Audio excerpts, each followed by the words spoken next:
pleasure of giving the floor to Libert, the Regional Advisor of Environment from UNEC, with a small presentation on the establishment of the strategic shared vision for the management of the Drin Basin.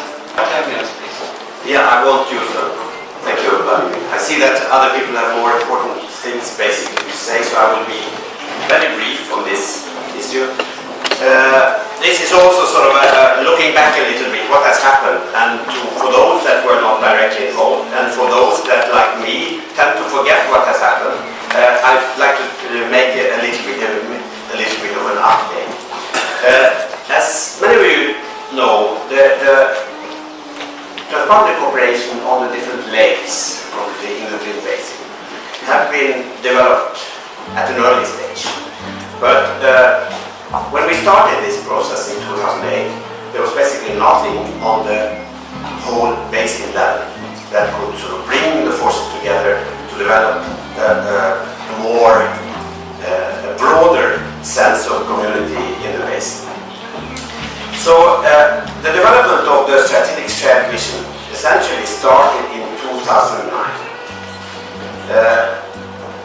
And this led up to, as we have already heard, the signing by ministers of institutions responsible for water and environment in the areas, signing of an MOU in 2011. So there was a process of 2 years leading up to the signing of the MOU, which actually the MOU reflected the strategic vision.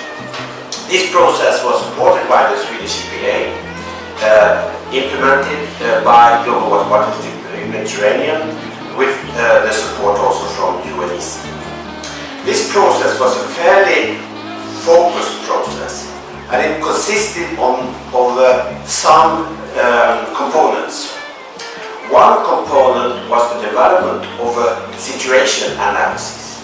This was the substantive basis for the process and for the discussions.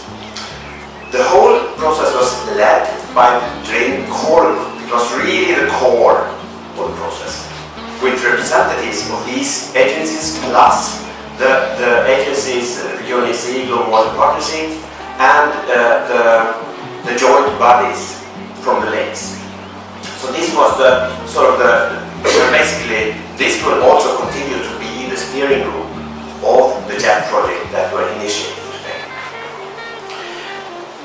A number of consultation meetings was organized in the riparians on the national level, but also 2 basin-wide consultation meetings was organized here in Tirana. One in the beginning of the process and one in the end of the process.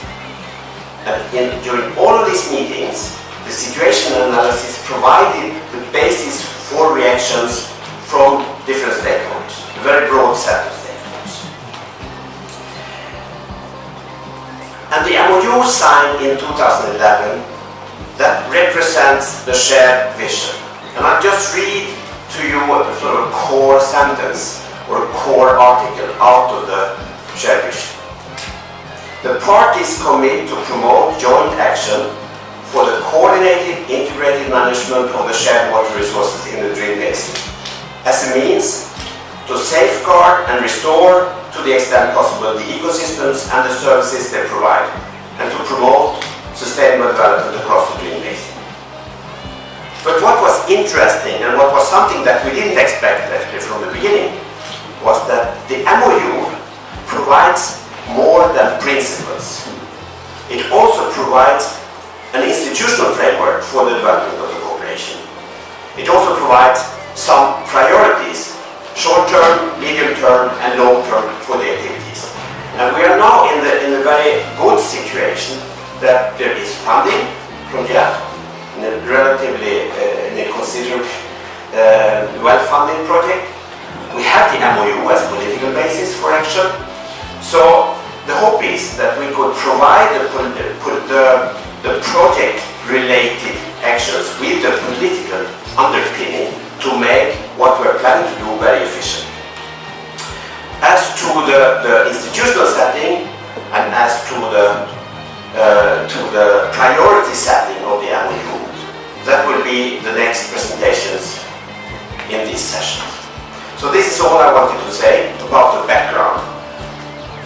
The establishment of the strategic vision from 2009 to 2011, with the signing of the MOU representing the strategic vision in 2011, I think actually in this. Thank you very much.